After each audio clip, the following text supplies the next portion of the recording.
Chapter 14. The Artefact. The Atlantean coast basked under a warming sun, its rays glancing off an empire once famed for its mastery of orichalcum, a rare metal devised by Atlanteans and Anunnaki during the past Golden Age. For over 16 millennia, this miraculous alloy, prized for its ability to harness vibration and frequency, powered the kingdom's unprecedented growth and enriched lands far beyond its shores. Though Atlantis has receded from its former vast dominion and now claims only the western African coast and a scattering of islands, its capital city still unfurls along the shoreline, hosting thousands of ships and welcoming a shifting tide of travellers into its ringed districts. At the heart of this diminished realm stood the Temple of Poseidon, a nexus of worship, political influence, and scholarly pursuit. Here priests and priestesses conduct sacred rites to honour Poseidon, revered guardian and founder of Atlantis, while oracles offer cryptic guidance to the royal family and council. Peace has prevailed for nearly a millennium, and the temple doubles as a seat of authority, affirming the divine legitimacy of Atlantean rulers. Within its walls, scholars labour over the study of etheric energies and perfect the advanced technologies that keep Atlantis in tune with nature's flow. In times of crisis, the temple's innermost chambers provide sanctum and counsel, making it a cornerstone of Atlantean life, and for Ares, the ideal place to uncover the mysteries surrounding the artefact. On the temple's fourth floor, behind a maze of locked doors and guarded corridors, Ares and Viracocha lead a team of Atlantean archaeologists and scientists in the painstaking study of this newly discovered relic. For almost a month they examined its surface, faintly pulsing symbols and inscriptions, hints of an incredible power left by some bygone civilization. Viracocha, drawing upon ancestral wisdom, deciphers obscure patterns, voicing observations that others might miss. A host of Atlantean researchers hover with delicate instruments, tracking the etheric energy emanating from the object. Together, they worked in concentration, keenly aware of the artifact's potential to reshape their understanding of the world. At one table, Viracocha magnifies a section of inscriptions, while Ares pores over ancient Atlantean scripts in a corner. When Viracocha beckons him over, Ares set aside his scrolls and approached. Viracocha ran a finger over the carvings. Remarkable! This civilization employed a base 20 system, just like we do.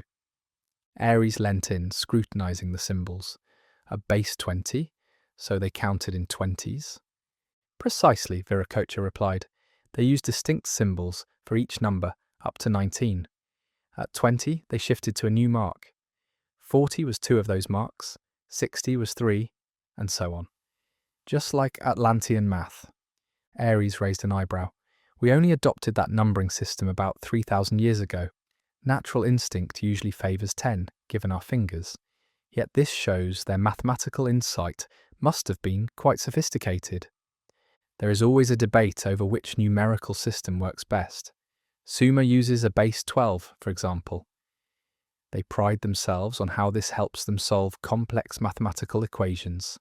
Viracocha shared, holding out his hands, palms facing upwards, and counting the 12 creases on his fingers. While Viracocha continued to examine the device, Ares returned to his scrolls. Then a sudden thought crossed his mind. What if these inscriptions represent frequencies? Viracocha nodded slowly. They may well. I'd been considering this object as a measuring instrument, perhaps for star charts or a significant location. However, a dial for adjusting frequency is equally plausible. Ares closed his scroll and peered closer at the numerical engravings. What's the highest setting on the dial? Viracocha counted the numerals aloud, pausing for accuracy. Ares moved alongside him to help. 700, 780, Viracocha ventured. 770, Ares corrected softly. Interesting, Viracocha murmured, recalling lessons in vibrational philosophy. That could encompass the known spectrum of natural Earth frequencies. Turning to one of the other scientists, he issued a clear directive. Confirm the dial's upper limit. I want hard data. Acknowledging his request, several assistants dispersed to verify Ares' new hypothesis. By late afternoon, another day of scholarly diligence drew to a close.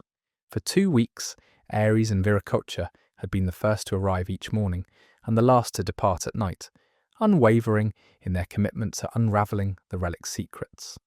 In that span, Ares had shifted from his usual pursuits, most notably his work as an archaeologist, to the deeper realm of arcane research. The artefact's enigmatic origins and potential significance had become his driving obsession. The next morning, Ares approached the temple as he had every day, lost in musings about his discovery the day prior.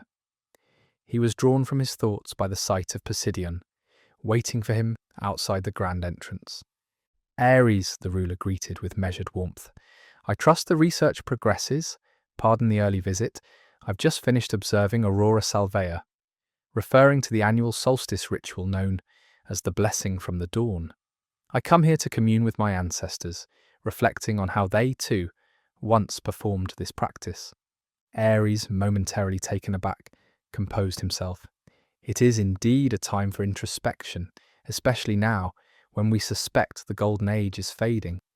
There's much to learn from those who came before. I want to hear your own account of how the artifact study proceeds, Poseidion explained, gesturing for Ares to follow him down a corridor. I could ask Viracocha, of course, but I seek your insights. Together, they passed through the temple's lavish chambers, Poseidion's royal sentries, trailing some 30 feet behind. Their conversation picked up as they navigated the sweeping hallways. I'm eager for an update, Poseidion said. What have you discovered so far? Ares cleared his throat before responding. We suspect the artifact is only one part of a larger mechanism. There are connection ports on the underside, implying it once fit into a more complex device. We've told the archaeological team in Amazonia to look for the missing piece, but they haven't turned up anything yet. Poseidion nodded, listening closely. Ares continued. We believe the pictographs correspond to a numeric system, and there's a dial that likely adjusts some kind of frequency or amplitude. He glanced at Poseidion, noting the flicker of anticipation in the ruler's eyes. If the markings do indeed represent Earth's vibrational range, ending at around 770 Hz, then perhaps, in tandem with its counterpart, the device can modulate those frequencies. As for its ultimate function, we're still unsure. Poseidion interjected, Ares, your dedication impresses me. Do you think this discovery might help us, given the world's uncertain future? Curiosity piqued. Ares tilted his head. You mean, could it avert or lessen the next cataclysm? Poseidion's gaze was steady. What if the key to preserving our world lies in the wisdom of a lost civilization? Ares pondered this notion. It hadn't occurred to me that the device might have such contemporary relevance. If this system truly can harness or align with natural frequencies, it might prove invaluable. Poseidion exhaled a hint of relief. That is welcome news. Word will soon spread of the Golden Age's end, spurring both dread and a universal call to prepare. Over these next few years, however long we have, every nation must devise plans for survival. They paused outside the research quarters, where 2 guards stood at attention. The men stepped aside for Poseidion and Ares, granting them entry. Inside, the space was much as Ares left it. The relic stood securely mounted at the centre. Its inscriptions caught the light. Poseidion studied it intently. I'm thankful you found this device, Ares, he said with sincerity, and that you chose to come back to Atlantis. My kingdom may be waning, but perhaps this discovery can slow our inevitable decline. Ares offered a faint smile. If the Golden Age truly is over, then understanding this relic may delay our downfall. However, it will not prevent it. Poseidion murmured in agreement. In that case, let us buy what time we can enough for my sons and I to pass peacefully. Ares recognized the subtext. Poseidon's concern is not for transforming Atlantis, but for safeguarding his own reign from upheaval. Before Ares can respond, he noticed a flicker of movement in his peripheral vision, a cloaked figure hurtling from the corridor toward the nearby guards. With one swift slash, the stranger cut down one of the sentries. Reacting instantly, Ares pushed Poseidon behind the table, holding the artifact. A second dagger, thrown with lethal precision, whistled past Ares' head, missing by a breath. "Take cover," Ares shouted as the surviving 3 guards rushed forward to engage the assassin, swords ringing against the intruder's blade. The fallen guard still clutched his weapon in death. Ares dashed over, retrieving it and sprinting into the hall to join the fray, unaware that another assailant crawls along the ceiling overhead. Inside the research room, Poseidon saw the second cloaked figure descend and unsheath a sword. Cut off from the guards and from Ares, the monarch was left defenseless. "Ares, help!" Poseidon yelled, his voice trembled. Hearing the plea, Ares twisted around to spot the attacker advancing on the Atlantean ruler. He ducks a slash meant for him, narrowly escaping, and then bounds back toward Poseidon and this new threat.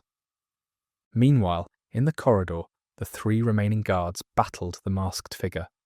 Bound by oath to defend Poseidon, they withstand furious blows, struggling to find an opening. The intruder seizes a moment of weakness, driving a blade through a slight gap in one guard's armor. Blood splatters the floor as the man collapses. 2 guards remain, desperately trying to repel the assassin's relentless assault. Back in the laboratory, Ares leapt over the table to parry a blow aimed at Poseidon. He faced the second masked enemy, meeting their blade in a clamorous exchange. "Stay behind me," Ares ordered, the only command he would ever dare give to the Atlantean king. In truth, Poseidon never faced real conflict. At 60 years old, he now relied on Ares' skill to keep him alive. Ares felt each impact of steel reverberate up his arms, sensing that his foe is adapting to his moves just as he's attempting to gauge theirs. Through the slit eye holes of a plain silver mask, the stranger remained unreadable. There was no time to pierce the assassin's disguise.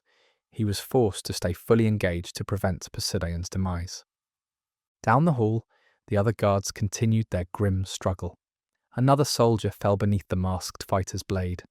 Only one remained. His desperate cry for help echoed down the corridor, a call for reinforcements that may or may not arrive in time.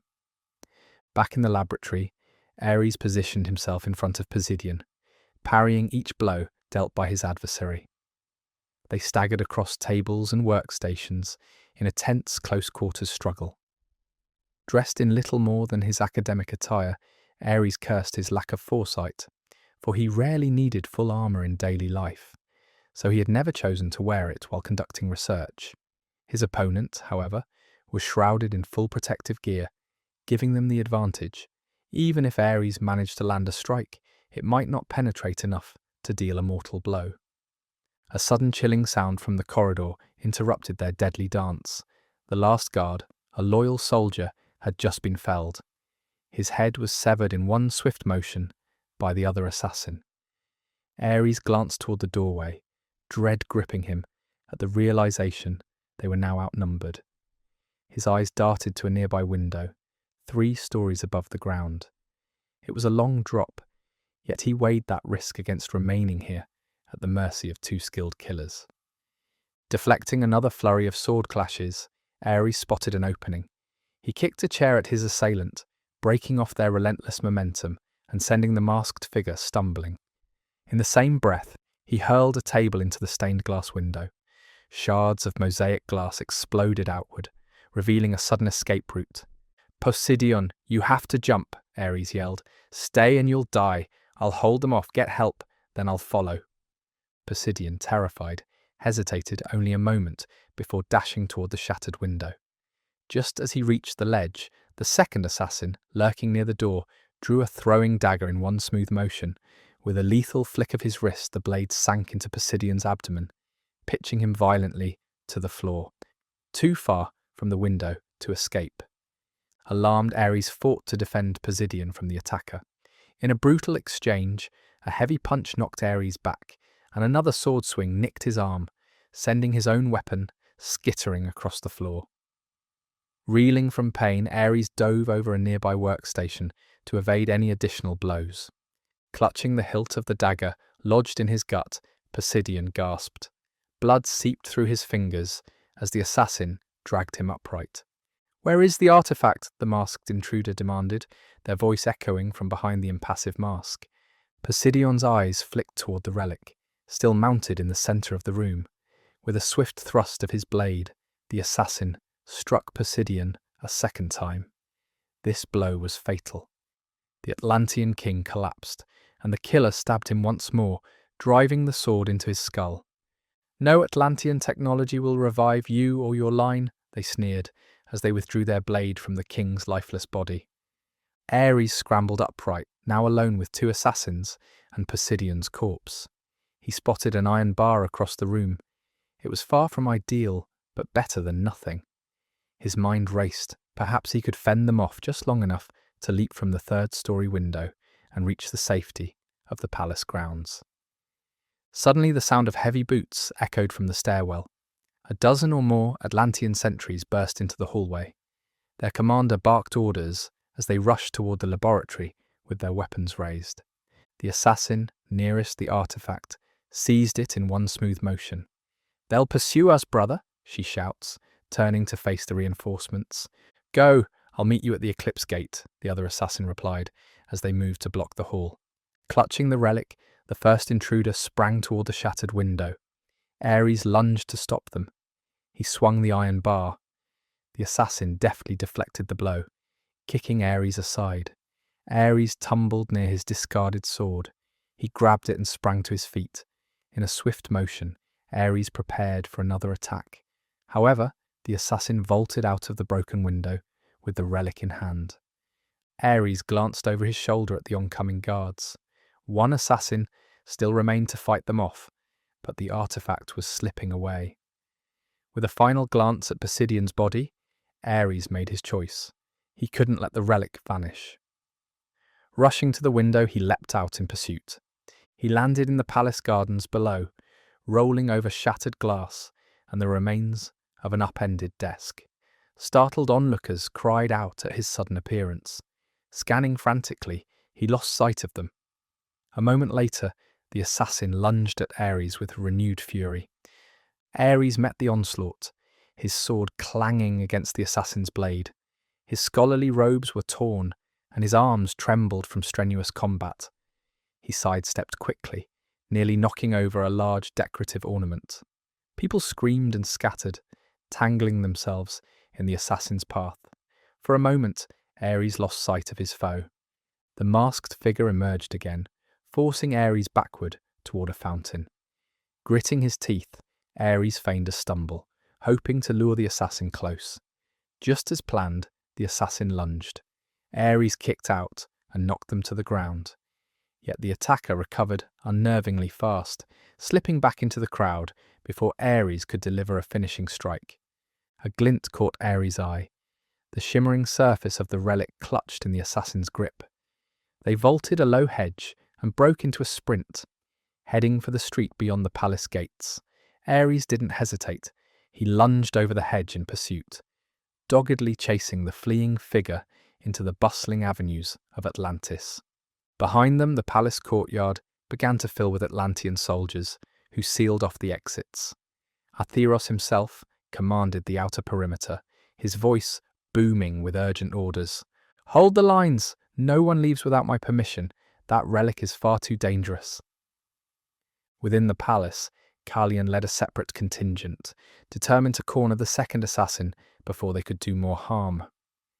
Racing through the vibrant streets, Ares caught a final glimpse of the masked assassin as they slipped into a narrow passage lined with merchants and colourful canopies. He pushed past stacked crates of cured fish and steaming seaweed dishes, heedless of shouting stall owners and tumbling carts. "Stop!" he called, but the figure only quickened their pace. They vaulted into a waiting gondola, shoving its startled ferryman headlong into the canal. Ares reached the water's edge just in time to see the boat begin drifting away. Without hesitation, he leapt aboard, landing in a precarious crouch. Meanwhile, Atlantean soldiers flooded the palace grounds in response to the alarm. Atheros circled the perimeter in his regal blue and gold armor, shouting urgent orders. "No one leaves! Protect our king! That artifact must not vanish." Deeper inside the palace, Caelion and his loyal guards chased the second assassin through deserted halls and marble corridors. Every turn revealed more of the palace's splendor, marred by dread and tension. Back on the gondola, Ares fought in frenzied bursts with the assassin. The craft rocked violently beneath them, nearly capsizing as they wrestled for control of the glittering relic.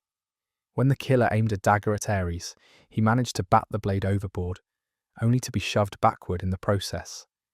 As he stumbled, the relic slipped from the assassin's grasp, rolling precariously near the gondola's edge. Ares snatched it up in a desperate move. With a final burst of strength, he seized the assassin's cloak, pulling the attacker off balance just as the boat bumped a small dock.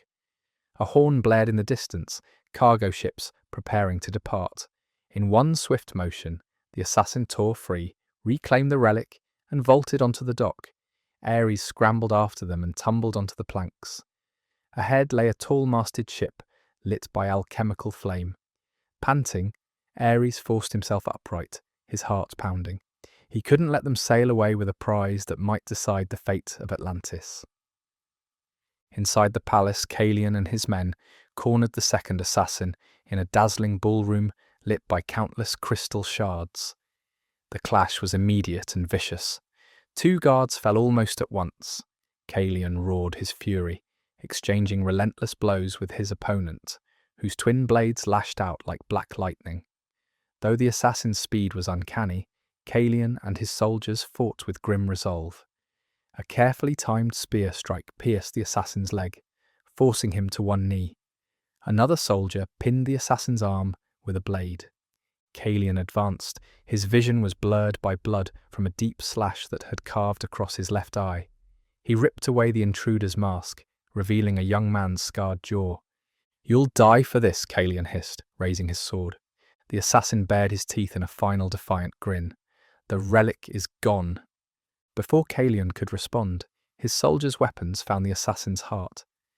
Blood pooled across the gleaming marble, a savage end starkly at odds with the palace's majesty. Wincing against the pain in his wounded eye, Caelion barked an order. "Secure the palace. No one leaves until we have that artifact." Even as the guards scoured each hallway, Caelion glimpsed a shattered window. Beyond it, crowds parted as 2 figures dashed through the marketplace. Alarm bells rang across Atlantis, summoning every guard to their post. Oblivious to Caelion's victory, Ares remained hot on his own quarry's trail. Despite exhaustion burning in his muscles, he refused to let the relic slip away. Every instinct warned him that this stolen device was far too dangerous to remain in unknown hands. The chase spilled into the shipyard, a sprawl of docked vessels, towering cranes, and cargo piles were overshadowed by the looming outlines of Atlantis industrial factories. Longshoremen scattered, their shouted curses drowned by pounding waves and creaking planks. Spotting the end of the docks, the assassins skidded to a stop, then veered sharply into a large factory. They were nowhere near the Eclipse Gate. Instead, Ares had cornered them to the industrial sector of the city. Inside, workers bustled around a cavernous assembly hall where new Atlantean ships took shape. Ares followed warily and scanned the towering skeletal frames and industrial walkways that lined the center of the hall. Silent as a stalking predator, the assassin unsheathed a curved blade that shimmered like molten metal under the factory's glow. "You are not leaving with that," Ares said through gritted teeth. They clashed in a storm of sparks and steel. With each swing, Ares aimed to disarm or pin the intruder. The assassin responded with fluid, lethal speed, as if each strike had been drilled 1,000 times. Gradually, Ares forced the masked fighter back toward the tracks, running down the factory's center, where gaps in the floor revealed the sea below. Behind them, newly built ships were being worked on, along the factory's assembly line. In the violent exchange, the assassin grazed Ares' side, but Ares twisted the momentum into a brutal counterstrike. Steel collided in a jarring ring. In a sudden surge, Ares ripped away the black mask, revealing a sharp-featured woman with sweat-plastered hair and eyes that glowed with defiance. "You don't understand what you're interfering with," she hissed. Ares' heart pounded. He held his blade ready. "Then enlighten me." She lunged, compelling the remaining workers to flee in panic. Ares evaded a deadly slash, thrusting in return. Though his sword caught her arm, she barely flinched. Seizing a split-second opening, Ares knocked aside the woman's sword arm, sending the relic tumbling from her grasp. It clattered across the factory floor, rolling dangerously close to the wide gap above the waves. The assassin dove after it, only for Ares to tackle her. They both toppled below the assembly line, crashing onto a narrow wooden catwalk hidden beneath the factory floor. Darkness from the ocean lapped at the edges of the dock. Locked in a frantic duel, Ares wrested the sword from her grip and hurled it into the water with a resounding splash. Furious, she retaliated with a powerful kick, tearing herself free. The assassin staggered to her feet. She then sprinted for the dock's edge. Ares scrambled upright in time to see her dive into the black water. He could only stand there, breathing hard, as the assassin vanished under the waves. Ares noticed the relic lying nearby, half hidden in shadows. He collected it before any factory workers could register its importance. Limping and battered, Ares then emerged from the building, gripping the artifact like a lifeline. Outside, he encountered a garrison of Atlantean guards just arriving. "She got away," he said bitterly. The guards hurried past him into the factory. Ares stepped to the edge of the docks. Gazing out at the surging tide, he clutched the artifact firmly. A grim reminder of how narrowly the relic and perhaps Atlantis itself had been saved.